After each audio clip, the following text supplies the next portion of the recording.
After a period of confusing noise about China's overcapacity, some Western media are slowly starting to return to reality. The Financial Times recently published an editorial titled, "Chinese Electric Vehicles Are More of an Opportunity Than a Threat," stating that the US and Europe should welcome China to produce cost-effective cars in the cheapest segments to help achieve economic decarbonization. Even The Economist, which is often biased against China's economy, acknowledged China's growing role as the world's R&D lab. The magazine also noted that foreign CEOs now see China's brainpower and its innovation-curious regulatory regime are crucial ingredients of their company's global success. The recent hype about China's overcapacity began with the fear of the so-called China Shock 2.0. Unfair subsidies and cheap dumping were the habitual accusations pinned on China's industries. However, these accusations were made too arbitrarily, and even the critics themselves are finding it difficult to explain why industries such as electric vehicles have gained an edge in China, or why China has become the world's R&D lab, as recently noted by The Economist. The deeper we look, the more we find the absurdity of blaming China's industrial development. In recent years, it has become common for foreign companies to set up R&D centers in China and engage in technological research and product innovation. Apple has R&D centers in Beijing, Shanghai, Shenzhen, and Suzhou, with its R&D staff in China doubling over the past 5 years.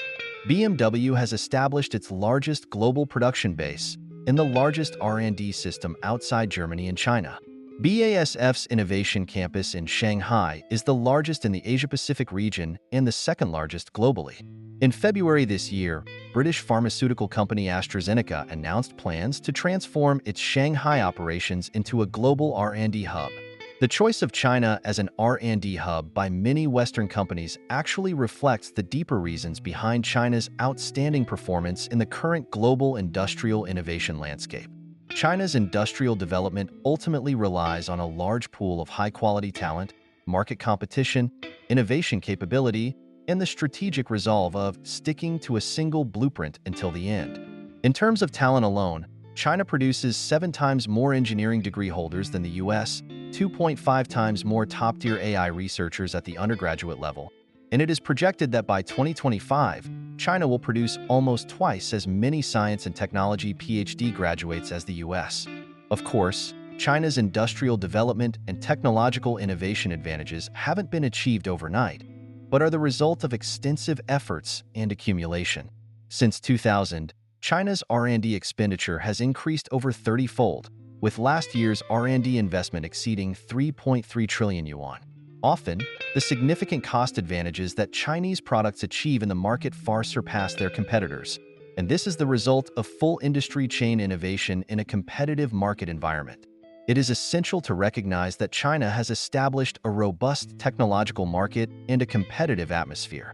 Leveraging its vast domestic market and industrial base, significant technological markets have emerged in places like Shanghai and Hefei, Anhui Province, achieving notable progress in fields such as intelligent manufacturing and new materials. Whether in terms of market competition or innovation regulation, China's technological market stands out globally. The rapid advancements in cutting-edge technological fields such as autonomous driving and AI in China are closely linked to this conducive environment. In fact, China has consistently maintained an attitude of open cooperation and mutual benefit in promoting technological innovation in frontier fields and industrial innovation in practical applications. Take new energy as an example. China is the largest contributor to global energy transition investments, accounting for half of the total global investment. China's goal of achieving its own energy transition is resolute, and it also aims to support the global green and low-carbon transition through the development of its new energy industry.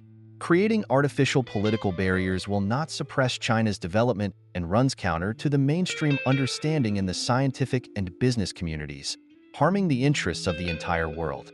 As the Financial Times stated, at some point, Western leaders will have to choose between their climate goals and their protectionism, and it would be better for everyone if it is protectionism that has to give.